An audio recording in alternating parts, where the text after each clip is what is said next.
Hi guys, good day. So, noise check pa rin tayo. So, noise level test.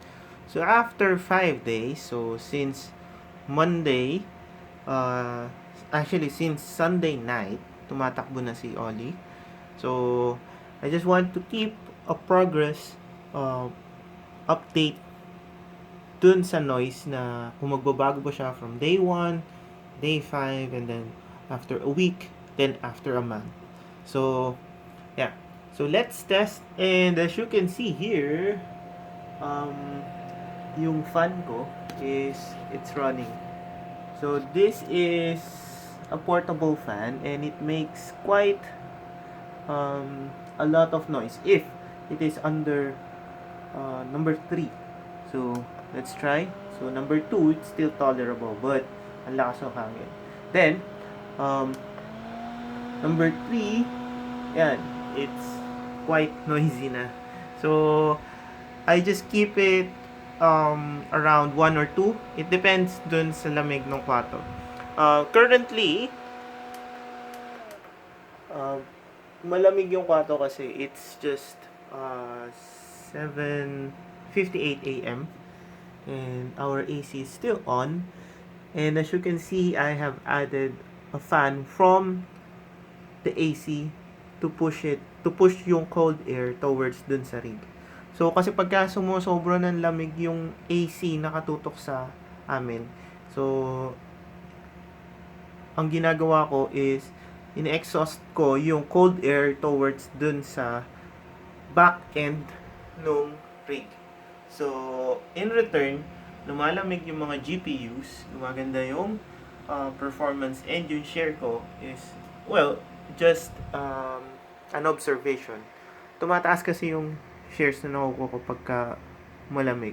And yesterday, nagpalinis ako ng AC, and yun, gumanda yung performance ng AC, napakalamig ngayon, and a bit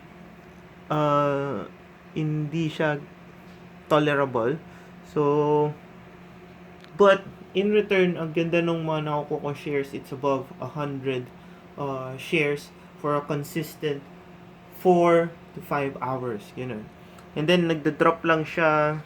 Nag-drop lang once and then, ayun, tuloy pa rin siya sa 100 plus 100 plus na shares per hour. Okay, so let's do the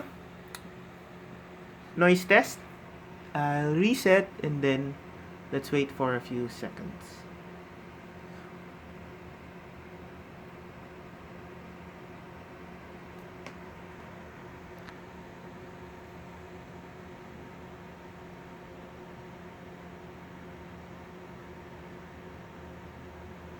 Okay, as you can see, it's around 60 decibels. Experiment number 2 is I'll turn up yung fan natin to number 2. So, dinig naman. Okay, reset.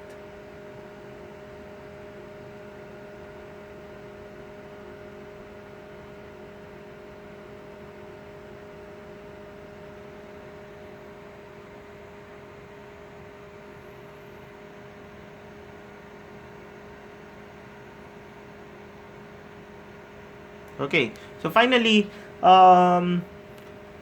number 3 for the fan. I used this before.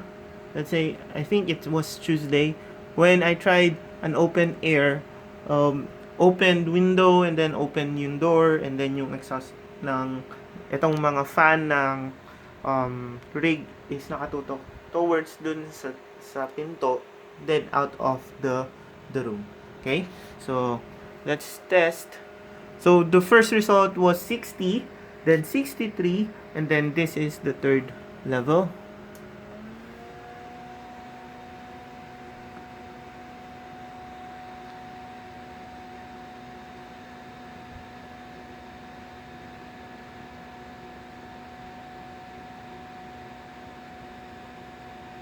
Okay, so the final result is 60, 63, and 64.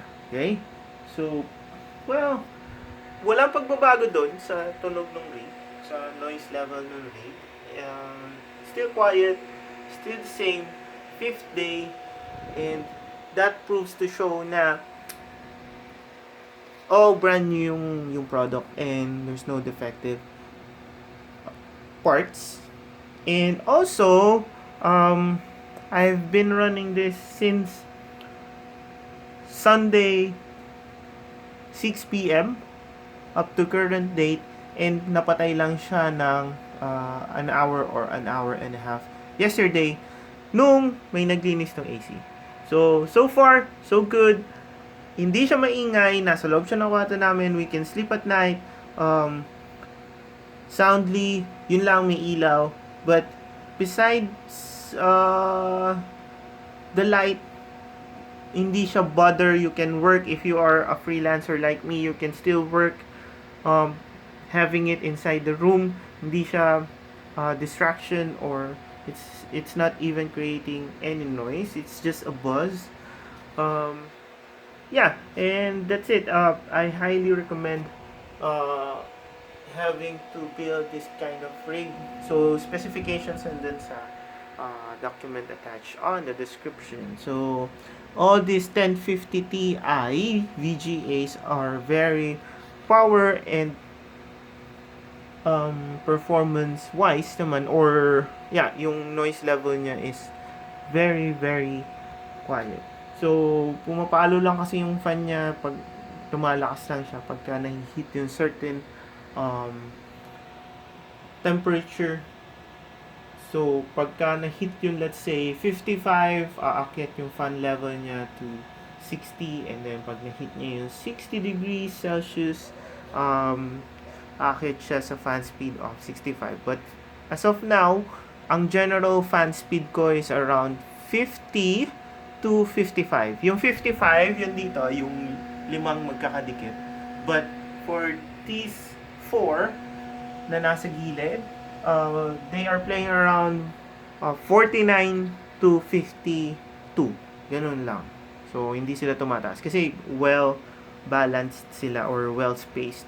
Yung hot air or yung warm air, nadidisperse kagad siya. Especially may fan tayo na tumutulong.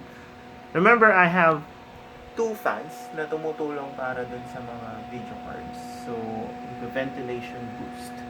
So, dito naman sa 5 VGAs ko, meron tayong fan at the back. Okay?